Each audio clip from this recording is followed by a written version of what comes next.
All right. So, welcome. All right, come on in. Yes. Slam the door in your face. That's not very nice. Cool. All righty. I'm here now. Thank you. So, yeah, I'm going to talk about some testing, some cloud code and stuff. I did think, first of all, I should introduce myself because it's weird. Because my name is Lars Klint, right? And it doesn't work with my accent, right? So, yes, jeg er dansk. But I'm going to do this in English because I've lived forever in Australia and I have no technical skills in Danish. So we're keeping with the English, all right? Which is the language of the conference anyway. So I work for Pluralsight. Yay, I brought stuff, which is my way of saying please ask questions. We'll get to that. These are fun if you win one or whatever. I've got some stickers, and for those who are really keen, I got Tim Tams. And if you don't know what, anyone not know what Tim Tams are? Oh, everybody knows. Good. Okay. You're not Norwegian, are you? I expected more of the Danish people, like, oh. All right. So I'm Microsoft MVP, which means I talk a lot about Azure, which is also today. Mainly Azure. It's cloud computing, but let's be honest, I'm doing Azure. And I started doing a YouTube channel. That's why I've sort of put it in there, because it's sort of an add-on, which has nothing to do with cloud computing. But it's fun. I'm stepping on everything. Anyway. And I'm trying to get more subscribers, as everyone on YouTube is. But it's not really the aim. The aim is that I live on a farm in Australia, and everything I put on my farm, which is home automation, is networking, whatever, I put that on my YouTube channel. So that's a plug for myself. I don't actually get anything out of it other than talking to people. But because I am living in Australia, I thought I'll give you a bit of a trivia, a bit of tech tip, not tech tip. I'll give you a bit of trivia about Australia before we get to the tech tips. That's what I was trying to say. So most people are familiar with this, right? So when you think Australia, unless you live there, you've got to go, spiders, that'll kill you, snakes, that'll strangle you, and sharks with freaking lasers, right? All right? Anyone? No? Okay. So I thought, okay, just to kind of delve into a bit of this, I wanted to give you a bit more information about some of this. In particular, I want to talk about the drop bear, right?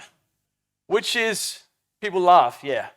But there are certain facts about drop bears, right? They're much bigger than you might think. They're quite vicious, and you can handle them, as this Scottish journalist found out. You can handle them if you have the right protection, right? So that's a docile one. I think they've sedated it. But drop bears is no joke, right? Keep it in mind. So the government started doing these campaigns because tourists were getting attacked, right? This is the Australian government, the Department of Flora and Fauna. And it still didn't work, so they had to get a bit more graphic. And this was the Department of Dangerous Fauna Management, right? And it still didn't work. So we're trying to, we like people to visit. We want you to come and spend money, really, to come and visit Australia. So we've designed like a tourist kind of, a drop bear repellent, which is tourist tested. It's fine. So that's my bit of trivia about Australia. And if you want to know more about drop bears, throughout the presentation, if you follow my Twitter link, I will magically tweet stuff that's relevant roughly to what I'm talking about. Right, so there should be by now, a whole thing about Australian drop bears. It's from the Australian Museum. You don't believe me, do you? All right, okay, fair enough. No, I was saying with questions, now that we get into all the technical stuff, if you have questions, I don't mind. I like a conversation. I like you to just shout it out. I like you to, at any time sort of go, you're an idiot, and that's fine. We can talk about that or whatever. If you have a question, right? Because it means that you're listening and you're being less Norwegian. Is there any Norwegians here? Yeah, sorry. It's just, my first NDC conference was in Oslo in 2015, I think. And I just heard about this Norwegian audience that would sit there and just silently judge you, right? And go, no. But it wasn't. Like, people were friendly, so I still pick a bit of Norwegians. It's I have to do it. I'm a Danish citizen. So, who here are developers? Hey, excellent. All right. Who here test all their code? Liar. Right, we don't. Okay. So, okay. Is there anyone here as a manager? Get out. No, it's fine. It's all right. Now, the real thing is we don't, right? I'm a developer. I know it's very easy to just comment that code out or that test out just to get that things running, right? We know this. Or we might have someone that goes, oh, we need 80% code coverage, which is stupid, by the way, and you get to 75, you go, yeah, good enough. But we all do that. So I'm here to talk a little bit about cloud and testing because especially I found with cloud computing, people even more go, no, that's someone else up there. Right? We can take even less responsibility for it. So that's the premise of the talk today. Okay, so I did find a few references for you a lot because you don't test your code. These are from O'Reilly. There's this one. Excuses for not writing unit tests. There is hoping this works. Who's done that? It's a real thing, right? We do this. And you all laugh, you're hard, that's a funny type, but you know you do it. There's practical testing. Just click around and see if anything breaks. That's a lot of my UI testing. I'll be honest. I'm like, oh, I think it works, right? And then there's commenting out failed tests. Who has done that? No, that's everybody. Seriously, that's everybody. Yeah, right. And we know this. We know, and these are funny because they're true. Right? We know this happens all the time. So, yeah, I would love to buy these books. Anyway, I'm writing a book as well, but that's not the talk.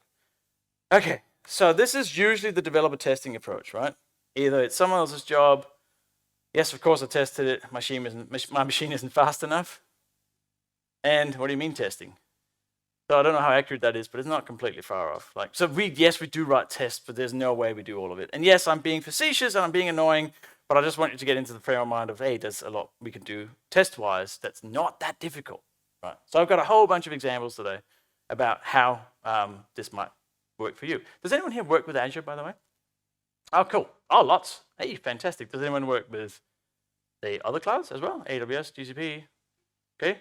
Oracle Cloud, cool, yeah. Oh, very good, okay, because I'm not an AWS expert. I suspect most of these services exist in some way on AWS as well, because let's be honest, they're pretty much the same, right? I'm an MVP, Azure's better. No, not really. So, let's start with PaaS. Okay, who tests PaaS anyway? Platform as a service, right? It's someone else's problem, again. And I'm going to talk specifically about app services. And I can see at least three people from my workshop that will probably see this because we went through this yesterday, or parts of it at least. But I'll take you through some of the really cool things about app services. So does anyone not know what an app service is? Do you want me to explain it really briefly?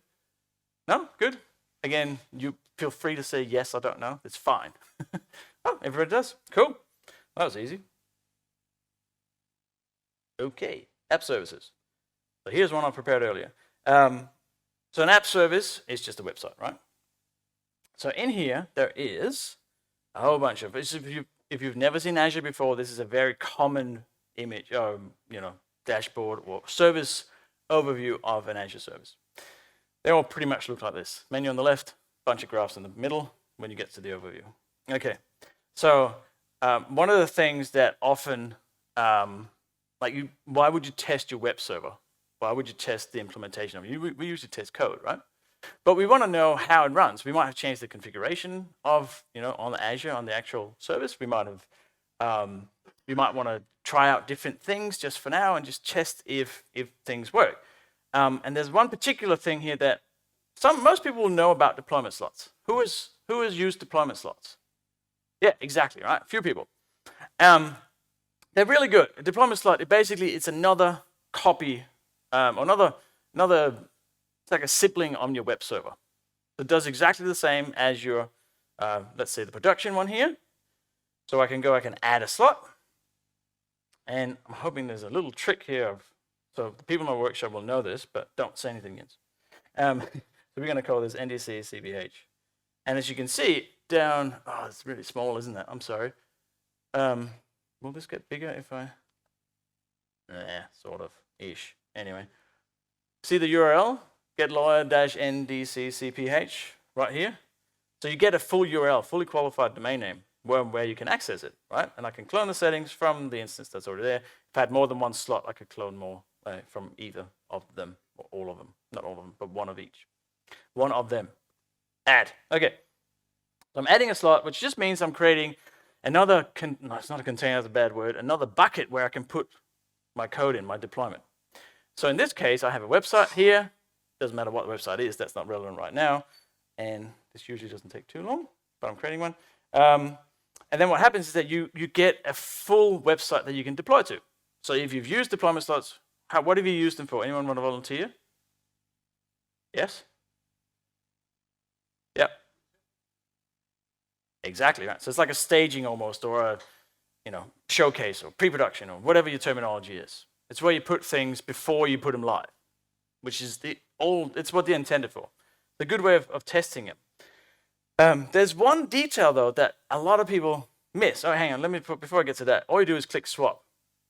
And you swap your source and your target, and then they're instantly swapped. And you can do this in code as well, right? You can do this through the resource manager. And then they're swapped, right? And then you've got your production is now your staging is now production, and off you go. Very cool. And it's relatively safe. And then if something does break, you can just swap them back again. But there is one feature, which is this traffic thing here, that I rarely see anyone use this, ever. There's a traffic on the side here, and now we're talking about testing. This is perfect for A/B testing, right? Or ABC, or ABCD, or whatever you have, right? But if you've got A/B testing, say the classic example of, if I move this buy now button to over here, do I sell more widgets?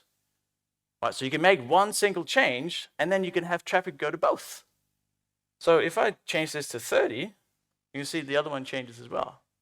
So suddenly part of my traffic is going to that second deployment slot, which means that it's production, really.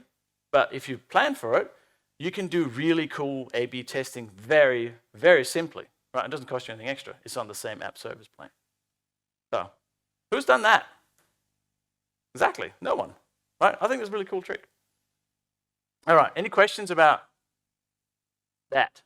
Yes. Why do I use the word bucket instead of container? I just didn't want to use container because there's so much there are containers, and this is not necessarily a container. So that was why. Right, so this could just be a zipped up compiled source code that we deploy to it. Doesn't have to be a container in terms of it, like a Docker container.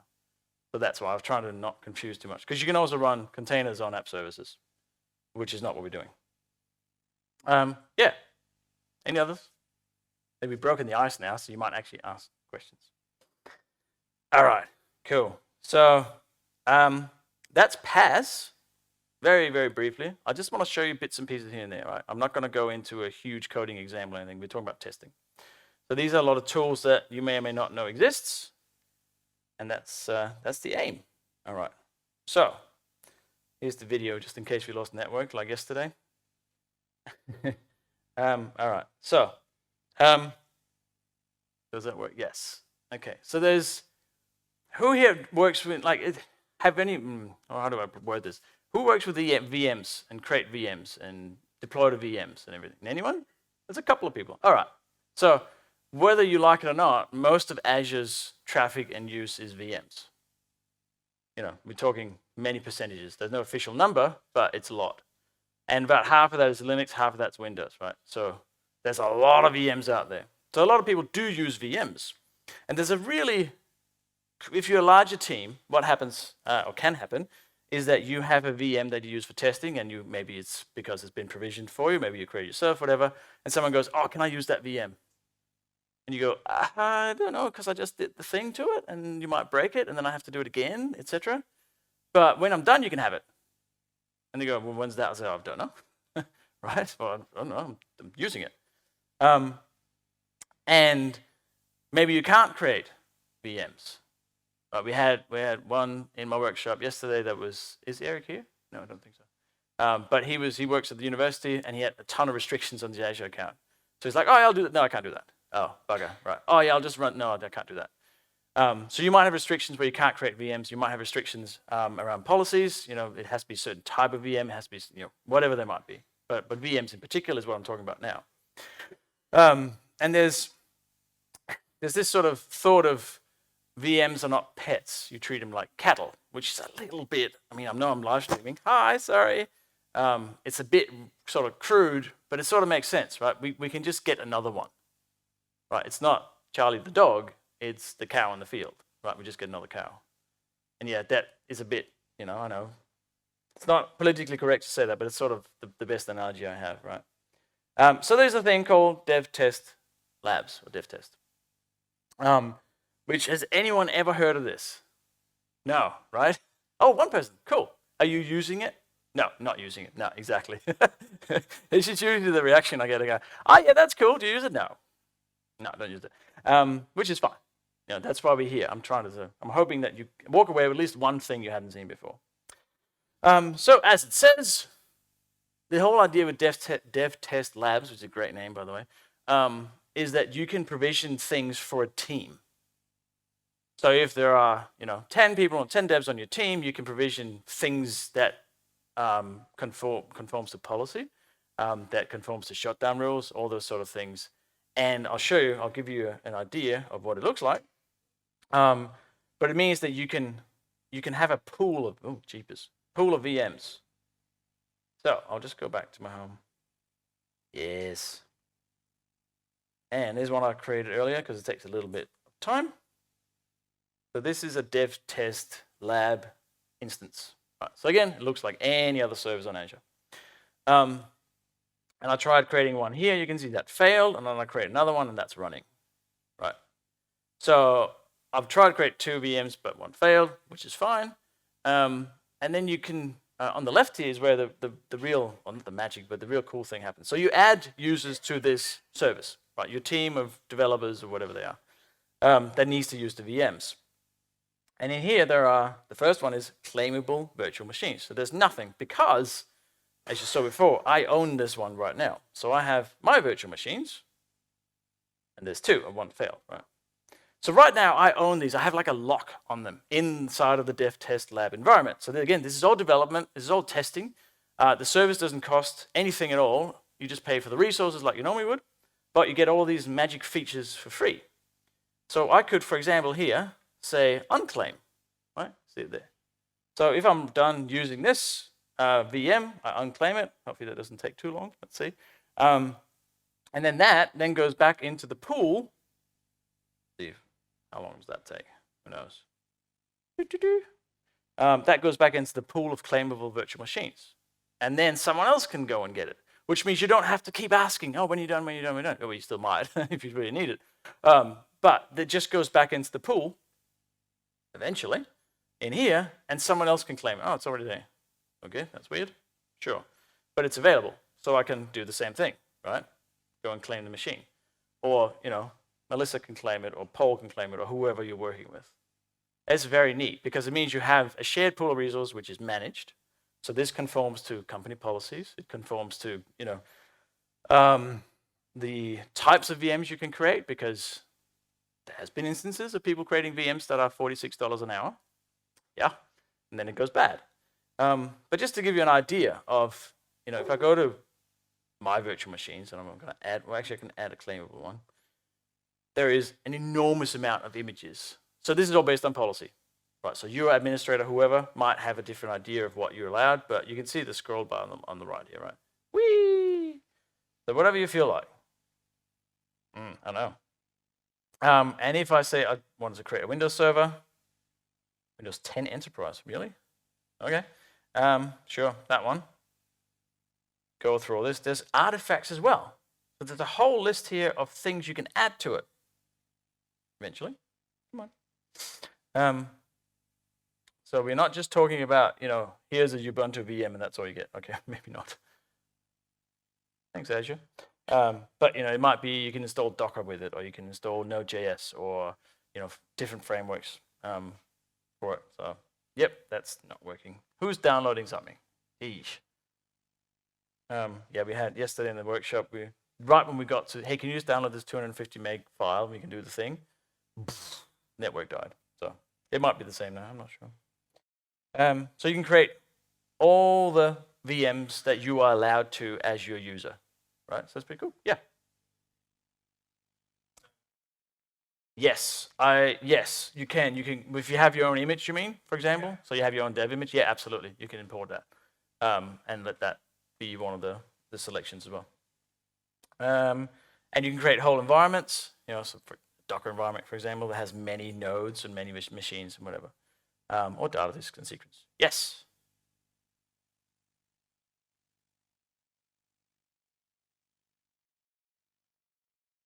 Ah. Good question.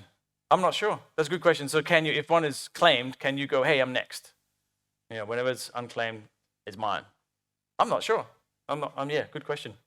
Yeah, you get a thing. So these, I think they're like AirTags, like for Apple, but it's the I don't have an iPhone, I'm cheap version.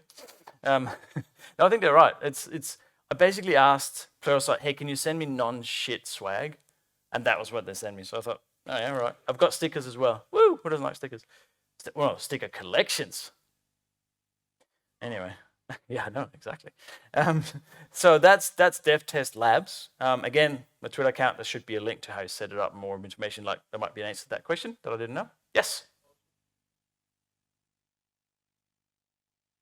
I believe that is possible. Yeah. Again, they keep changing it, but I think if you go under here, no, that's analytics. Oh, that's not where I wanted to go, but okay. Let's see if it's down here. You can put a lock on there. Yeah, so the share image galleries, which you were asking, I think. So that could be custom images rather. Sorry. Yeah, I know you can. I just don't know how to do it now. You put me on the spot.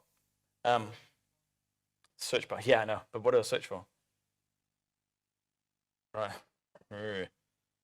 So, yeah, I know you can because I've seen them. The actual test, the actual notification. It comes in your Azure, right? It comes in there. So I don't know if you get an email necessarily. But all right, cool. I think this is kind of neat. Like it doesn't matter if you're your own, if you're yourself, right? But if you're a team, which I know there's a lot of people here from Schultz.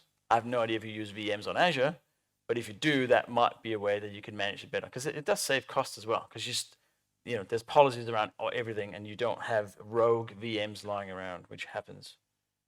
Cool. Alrighty. And again, add a little video just in case. So, I want to talk about. There we go. That's it. So, how do you do testing now? If say you have a programming language, I don't know, C#, Python, Java. What's your testing regime if you have one? Do you write unit tests and then just include them, or do you have to write your whole test flow, your pipeline? How does it work? Yeah.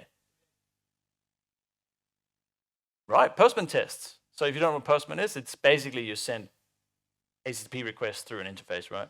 So you automate those as well? Yeah, they're automated as well. That's very cool. I have not seen many do that. It's sort of like the old school of run this curl script, right? Anyone else want to offer? Because this is kind of interesting because I learn something every time. No? Yes?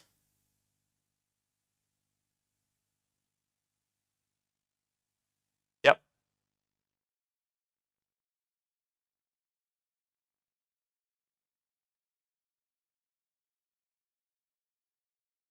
Okay. See.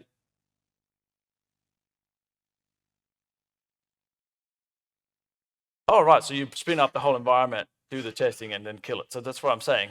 It's cattle, right? It's not pets, right? That's the idea of it. So you're doing integration tests and everything at the same time, it sounds like. Yep. Yep. Cool. That's quite neat. I like that. Like you spin up an environment and shut it down again.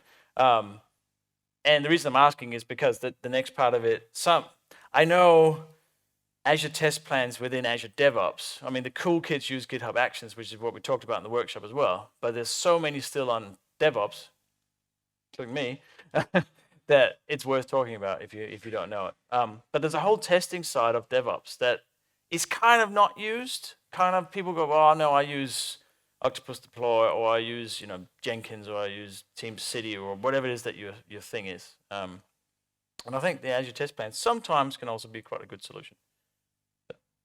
Stop doing that. So I have in here a very, very special project that is auto-generated.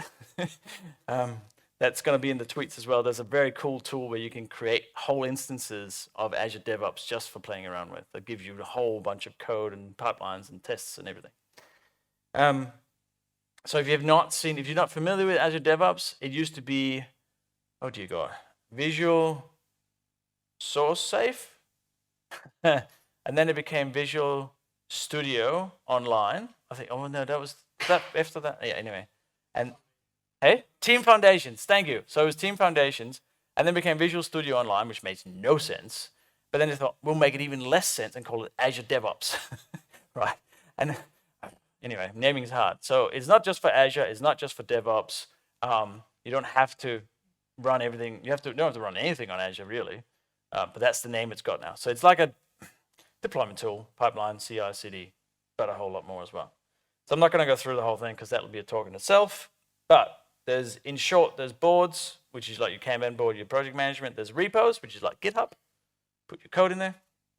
There's pipelines, which is now like GitHub Actions. And in fact, GitHub Actions did run through pipelines initially. I don't think they do anymore. But when they first launched it, there was this weird connection that you had to log in with your Microsoft account as well as your GitHub account because they had to connect the two to get the DevOps. I'm pretty sure they don't do that anymore. So what I'm saying, it's all sort of come from the same place. And then there's artifacts, which is like NuGet. Put all your code files in there, which is very cool, actually. That works really well. If you need like a private thing, you can do public as well, but the private ones are better. And then there's test plans. So let's have a look at test plans. And that's the whole gamut, right? It's right from writing what tests you need, to running the test, to getting pretty graphs for your manager. It's got the whole thing. So these are just tests that are, I didn't make these, but it doesn't matter. So in this case, we have, iteration 2 has 15, 60, whatever the tasks are from the sprint or whatever you've used, and there's a whole bunch of tests for each, right?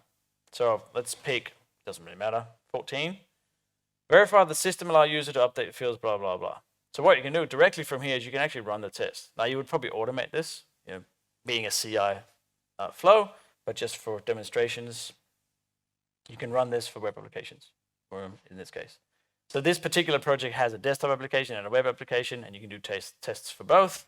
And here's your notes. So if it doesn't run automatically, there are notes here to, did this work, yes or no? And you can do manual testing, but it also does automated testing, right? So it's kind of neat. It gets you the whole integration test and UI tests and thing. Yes, and then, did it run? It did. Should upload this, but okay. You can get progress reports. I know this is getting boring, isn't it? You're like, there's no managers here, shut up. But you can. Like it tells you what the outcome is. You can put in parameters for your testing, just a whole sheet of what you think is needed for all the testers, configs and runs, etc.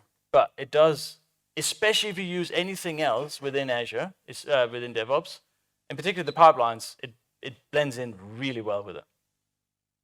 And there's no test runs because I haven't run anything yet. All right, does anyone use this at all? One person, cool. How do you find it? I was hoping you didn't know that. No, yeah, you do need a special license. It's not all for free. They got to make money somehow, right? Yeah, does anyone use GitHub Actions then? There's 3 people. Chris is sort of going, yeah. Okay, so what do you use? Yeah? Oh, you use the pipelines. Okay, and just run the test through there. Yep. Yeah, so, that's all the automated tests, right, that come out through there. Oh, okay, that broke for some reason. I think I tried building it to see if it worked. But yeah, if you have testing projects, you can set them up. And it is just, I said it's just another YAML file. It is all just YAML. If you're not familiar with YAML, it's sort of like JSON. If you don't know what JSON is, it's like the cool version of XML. But it's not difficult. YAML, you kind of read it as it says it, right? Just make sure you got your white space correct. Yeah. All right. Any other questions on that? No? Yes. Yes. So can you programmatically create tests? There's an API interface for all of this, so you can, if you had it in, I don't know, what's the Lashin one? Jira, for example. Well, not Jira, that's not the right tool, but yeah, you can integrate things as well. That's how this was created. It was, the tool. I think I have it here. Maybe no. It's in my tweets. I didn't save the link right here, but yeah, that's all created through an API that just inserts stuff. So yeah, you can programmatically as well.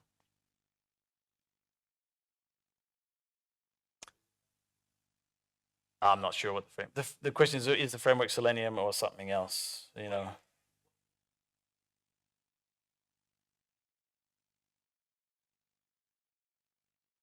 Oh, yeah, right. No, the end-to-end test would usually live in the pipelines. You know, up here you would set it under, if I create a new pipeline, I'm not going to go through the whole thing, but there's a YAML. Basically, if you say GitHub, it gives you just a YAML. Oh, okay, never mind. It's starting to get too complicated. Right. I broke it. There we go. No, sorry. Go back a bit more. There we go. I'm not sure if it's Selenium. I know there's a Selenium plugin for Azure DevOps because there's a million plugins for the pipeline. But I'm not sure if it integrates directly with the test runs, if that's what you're asking.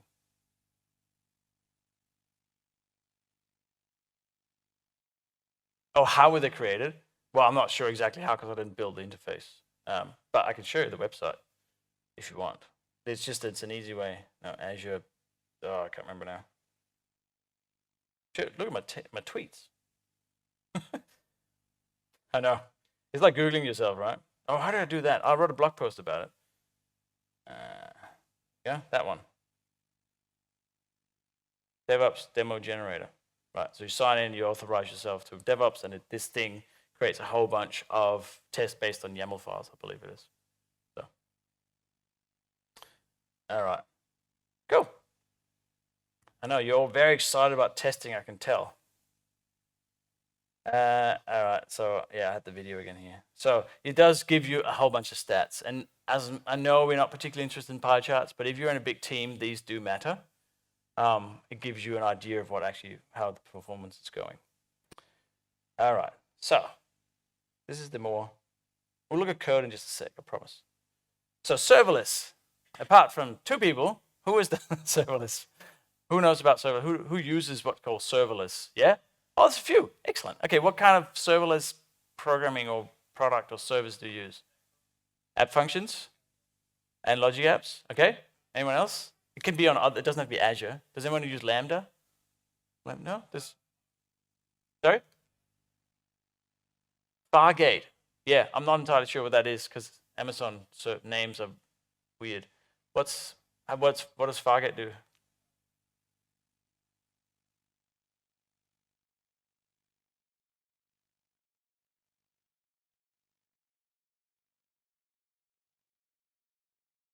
Oh, right. Okay. Yep. Okay. But yeah, the app services and Azure Functions is really what in the Microsoft world is like when you think of serverless, you think of Azure Functions. There are other serverless tools and services. Like we spent 2 days in a workshop doing serverless. It wasn't all functions. There's logic apps that you were saying before. There's Cosmos DB has a serverless instance, for example. There's a serverless version of what were we doing yesterday? I forgot now. But the logic apps, Azure Functions, Cosmos DB. There's even a serverless version of MySQL. Yeah, is that serverless though? Sure. Azure Container Apps, yeah. The reason I'm sort of going, is because serverless in my world is kind of like, it's really PaaS, isn't it? Like, really? Serverless is something we use to sort of sell the idea of this. So, a bit controversial. Oh, I know. But serverless is very rapid. You know, we create hundreds of functions in no time, and they're all simple, and they all work really easily with the environment, what the cool kids are doing. But testing it is interesting. So I've got a little example here, and there'll be a link again in the tweets. You can download the exact same project. There we go. Which is just a function. So if you develop functions, do you use Visual Studio, do you VS Code, do you use something else? Visual Studio? All right. So Visual Studio comes with everything built in, right? All the function stuff and whatever. VS Code, you can install a couple of extensions. But the main thing, and you'd know this if you built functions, is that the whole runtime comes locally. Right, so everything you need to run the functions is on your local machine, which is very cool because you don't need to go to the cloud. But testing, though, is it's the next step.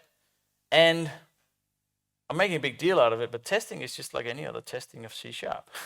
There's not a huge difference, but I do have this file. So this is a function. It's very simple. This is just the example from Microsoft so that you can download it too if you want to have a look, which says, yeah, if you can read it, great, but it gets the name from the query string. There's a request buddy, right? You read it and deserializes the request buddy.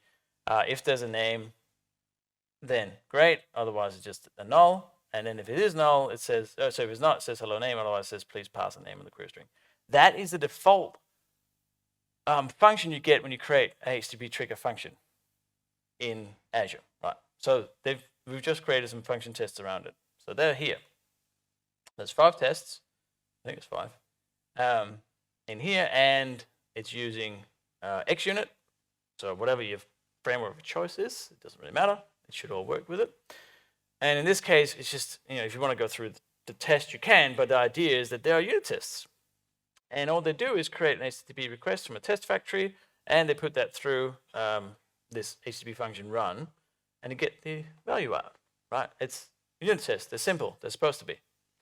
And all I have to do is go to the test and say run all tests, just like you would almost any other Visual Studio project. Now, I've just run them before because I wanted to make sure that they actually worked. That would look silly if it didn't. So there's, test here, and you get the test output, etc., etc. You can see here how long they took to run, etc. So my point of this saying this is that hey, you can test functions just like any other tool, a code on Visual Studio. And of course, these tests in this project, if you put them into DevOps or GitHub Actions or whatever, you can also just run the test there. It all works together. Just want to make sure you got the function runtime. There's no questions, so this is going to be a short presentation. I've got many stickers. But yeah, you can come up afterwards as well. Logic apps and doing testing on logic apps? No. Not that I know of. Anyone got any good ways of testing logic apps other than going click, run? Because we were looking at that yesterday. Alex was in my... Did you? Oh, yeah, I didn't notice.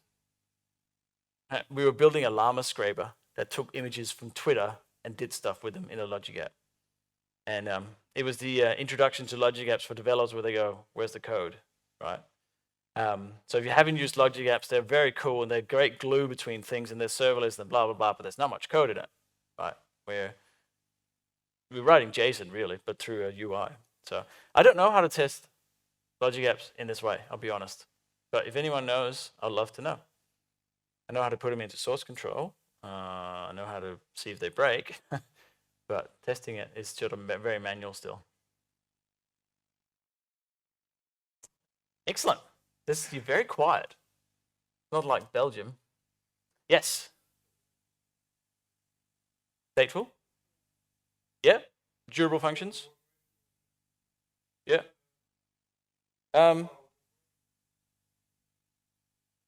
Where's the state? Well, yeah.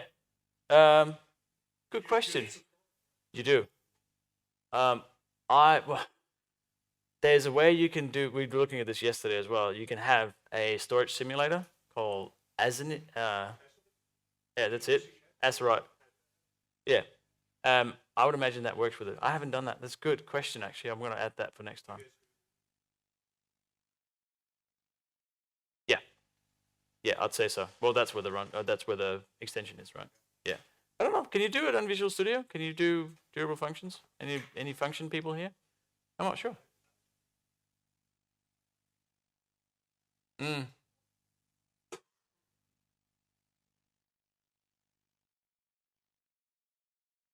Yeah, you probably could mock them though, I would say. Yeah, same. Yeah, bit ugly. Yeah, good question though. Do you wanna whatever it is, dot? I think they're called dots. Spot. Sorry. There you go. Thanks. Yeah, that's a good question. I'm gonna write that down afterwards. Remind me. Durable functions. Yes.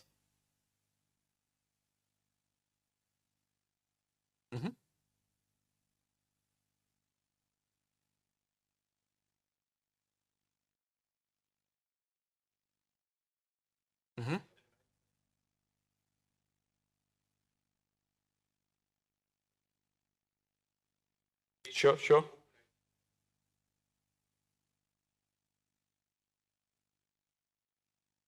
Sure. Uh-huh.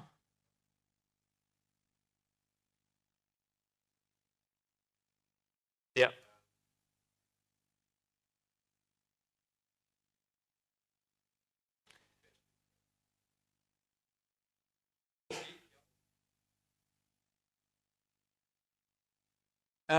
I don't know about the fetching the token. That sounds dangerous to me because it's like, hang on, who else is going to go fetch the token, right? Because it's an auth flow. But I'm wondering if there's a way that you can have a static test token that the system knows. So for example, if you're testing credit cards, you can put in 424242424242, whatever, 16 digits, right? And any future expiration date and number, and it'll work in a test system because it's a globally recognized testing. I'm wondering if whatever, the OpenID would have something similar so that the system knows, hey, this is a testing part of it. Because you don't really care who's logging in. You just need to get in, right? So you can test it. You just need a valid token. But I'm just thinking if you set up a whole user that would then be able to log in.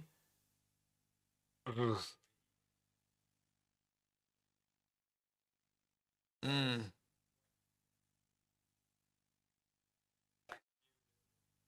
Yep. Uh-huh. Yeah. I'm not too familiar with OpenID, to be honest. I know of the bearer token system and all that, of course, but yeah, it feels dangerous to me to have like, oh, just set up a user that can access everything because I need to test it. Like, I don't know. That's a bit, yeah. But maybe, yeah, I'm not sure. Check if there is a way you can do it static. Is that related to this? Yeah? Yeah, sorry.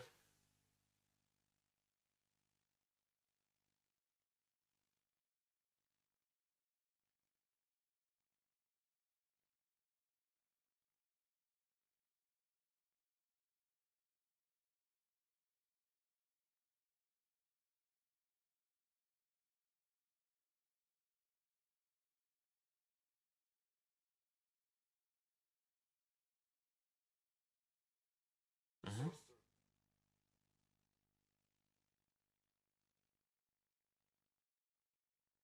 Mm. Yeah.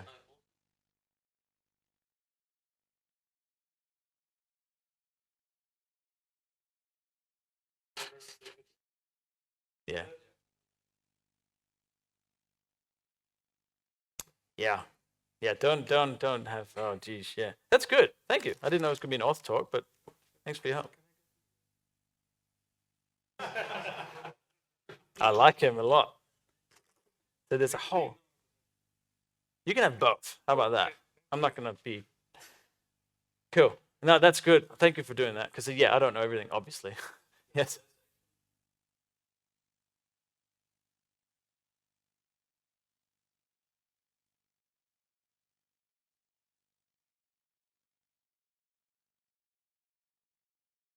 I thought you were going to talk longer. Sorry. Yeah, I'm Googling it with Bing. Sorry.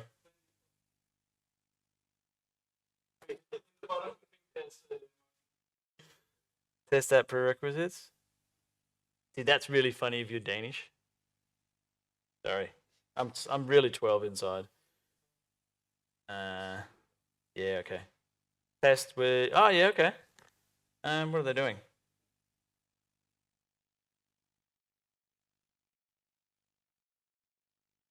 Jeepers. Very cool. All right, I'll tweet that afterwards because that's really cool. I haven't come across this one before. Yeah. Awesome. Yes. Yeah, integration testing is hard. Yes, sorry. Yep. Sure.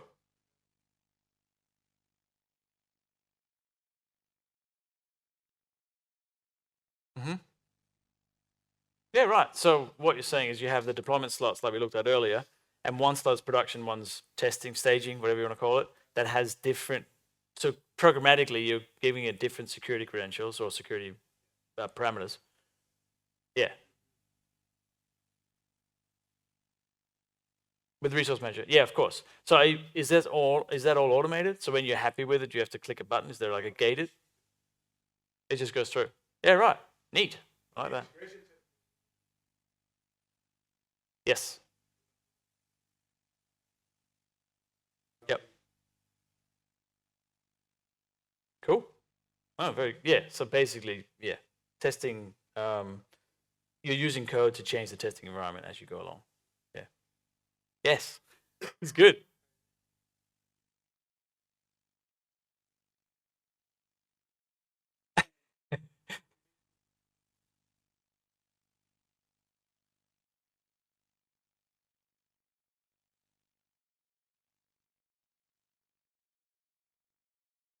Mm.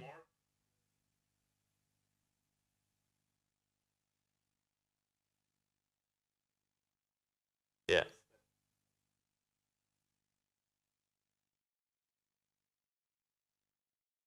Managed ID is really good. Yeah. Managed if we're talking about security. Yes. Yep.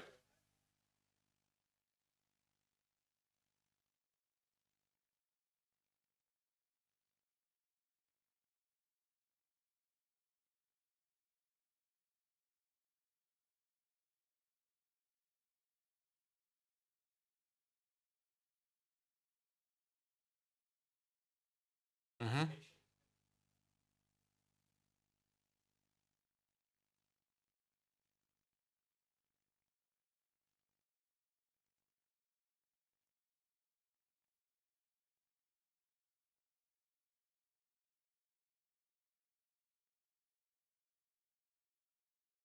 Yeah. so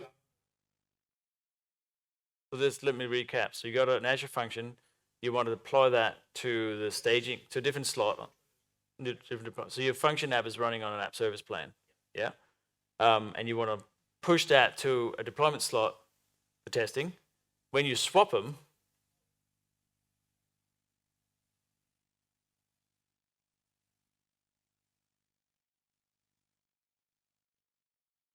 after the swap.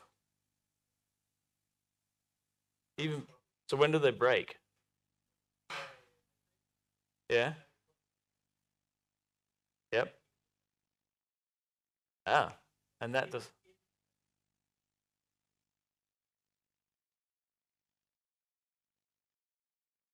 Yeah.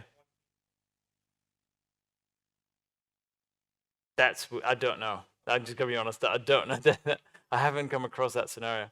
I'm glad you mentioned the whole function inside an app service plan though, because a lot of we went through this in the workshop as well. Is that if you're familiar with an app service plan, which is basically a VM that runs your app service, you can also run your functions in that, and it's free, as in you don't pay anything. So yeah, serverless is great. Yeah, your consumption model, you get 1 million free executions, but if you already got an app service plan, you can use that. So anyway, I'm glad you mentioned that, but I don't know the question to the, sounds like a bug. Because if you have the right publish profile and it still doesn't do it, yeah, that's kind of why you download it. Yeah. All right, we got 10 minutes left. I'm enjoying this, thank you. I do like these talks where we actually have conversations. I'm hoping the rest of you like it too, and not just the 6 of us. All right, so it's someone else's computer. Right, we hear this all the damn time. It's someone else's computer in the cloud. And it is, but if it's a VM, for example, or it's a database, you have some responsibility as well. It's called the shared responsibility model. And part of it is that if you put crap code or crap SQL or whatever on it, it's going to not perform, right? So we need to know about this. And that's why there's certain, for some reason, Azure has removed some of the performance stuff a little bit in the last couple of years. I don't know why, maybe because they think you don't need it, we know what we're doing. But there still are a few tools that are really good for performance tuning, especially around databases. Now, I'm not going to do an actual run of it, so this is what I've found called my sample database. But yeah, it takes a while to do these performance runs. But something like this, where you have a performance overview for, this is my SQL, sorry, it's a managed SQL database in this case, I believe. And again, this screenshot might be slightly out of date because this was the best I could find. But just be aware that there are performance ways you can test the performance, especially on databases, because that's usually the bottleneck. if you have lots of data coming in, because we all know kind of like, we can put it in queues, we can manage it, functions, blah, blah, blah, and then it hits the database, and unless you're using Cosmos and lots of money, then sometimes they kind of go bad, right? Yeah, we were speaking to a guy at, was that you, Chris, that mentioned that? Someone that managed to spend a lot of money on Cosmos. Yeah. 56 grand a month on Cosmos. And we're talking pounds. Yeah. Pounds. 56,000 pounds on Cosmos. Don't do that. Unless Microsoft's listening. Do that. And then there's application insights. So other developers here who use application insights as a tool. Yes! I'm glad. I put that in last because there's always, about half or so. This is probably the best developer tool for performance monitoring, debugging, figuring out what that went wrong, tool that there is. So I'm not going to go through it too much because we're also a little bit short on time. But is that a video? Oh, that's the video for just in case. Sorry. I got a bit nervous about yesterday when the network died. So I'm going to stand here and do 6 demos that don't work. So, but let me just go back here. I'm just going to go to App Insights and just have any of it. Doesn't really matter which one. None of these are actual things that run any. They're not any production things on this particular tenant. But go away. Thank you. So Application Insights is something that you add on to most things that have developer things. So your app service is a prime thing that has an application insights, or you can enable it. You can also choose not to, but if you have any sense, I would say enable it. It allows you to do a whole bunch. Like you see on the left here, all these cool things like live metrics. So you can do live testing, hit it with a whole bunch of stuff and see what happens and all that. You can see where the calls are going and how much memory it's using and CPU and everything. It's very, very cool. But you can also look at errors. You can drill way down to the stack and see what was on the stack when it died. It's very cool. It's sort of like Raygun. If anyone used Raygun? No? Okay, right, yes. Maybe that's because you use App Insights. Raygun was a product. It's still around. It's a New Zealand company that's used. It's mainly front end. You have a little bit of JavaScript you put in your code, and it monitors everything for you as well and gives you similar to this, really, really in-depth stuff. But there won't be any data here, as I said, because I haven't actually run anything on here. Very cool. So we have 7 minutes left. That is very, very cool. Now, I just want to talk about architecture before we go away. Whoop. And I call this Microsoft does the testing. So Microsoft is very aware, I'm sure AWS is the same, or GCP, that some of this is hard, right? Not all of us are architects, and even if you're an architect, you get it wrong. Microsoft has like, I don't know, 2 million architects or something that all look at the same thing, and they go, oh, well, we can probably give you some recommendations. So that's what I just wanted to go through in the last 5 minutes. Again, these are going to be on tweeting them, but the link's also there if you need it.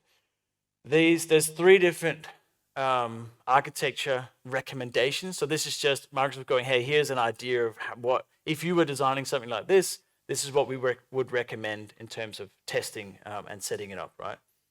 So I'm not going to go through every step, obviously, but it starts up at 1, and they're saying, hey, you can run everything off of a Windows Virtual Desktop, which is now called Azure Virtual Desktop, but they haven't updated this.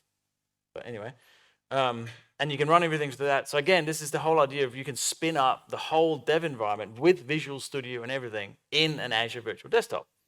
And then you can have the development loop up there, so you develop, yada, yada, yada. And then, I'm just looking at my notes because I can't remember everything.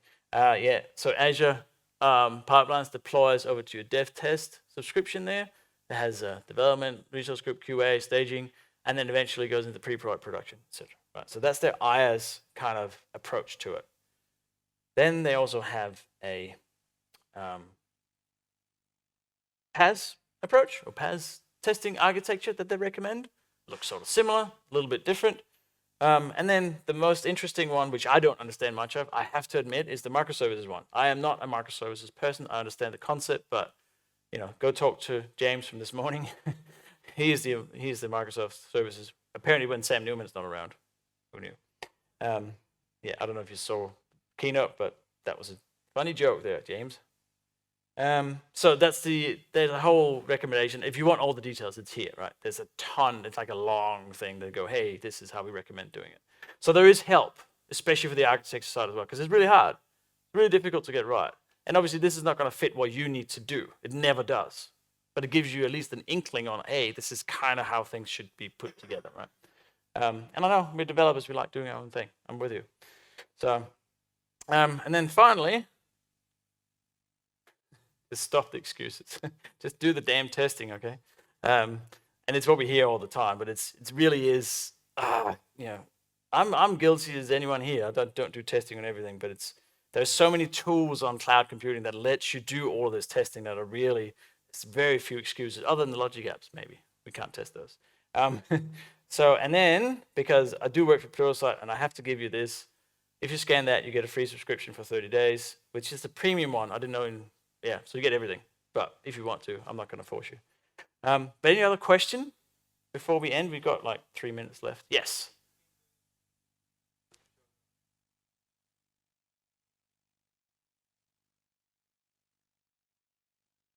No, Cosmos is not part of it. You can do databases, so SQL in particular, but not Cosmos. At least not. No, checked last. I'm almost 100% sure you can't. Yeah. Yes.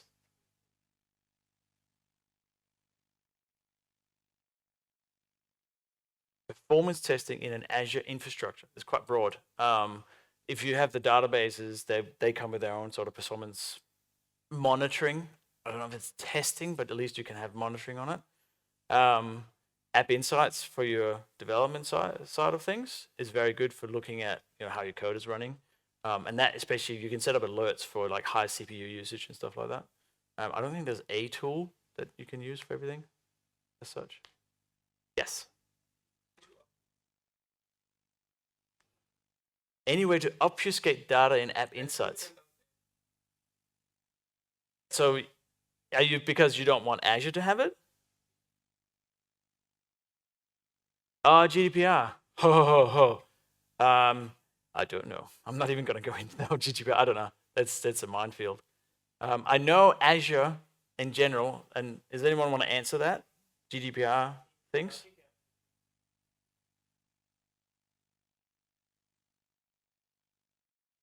Right. Okay. I wasn't even aware of that.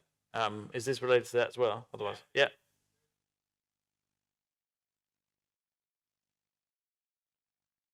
Yeah. No. I've been quite GDPR. I live in Australia. I don't need to worry about it. I must admit. It's like, I know I have to, but yeah, that's certainly not my bag. Yeah. All right. Did that work for everybody, by the way? Because I had someone in Belgium that went, that doesn't work. If not, I'll give you the link as well. I have the link. Cool. Other than that, I didn't have anything else. Thanks very much for your time. I hope you enjoyed it.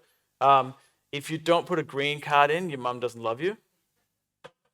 And if you want stickers and whatever, come up front. I'm not taking them home. Thanks very much.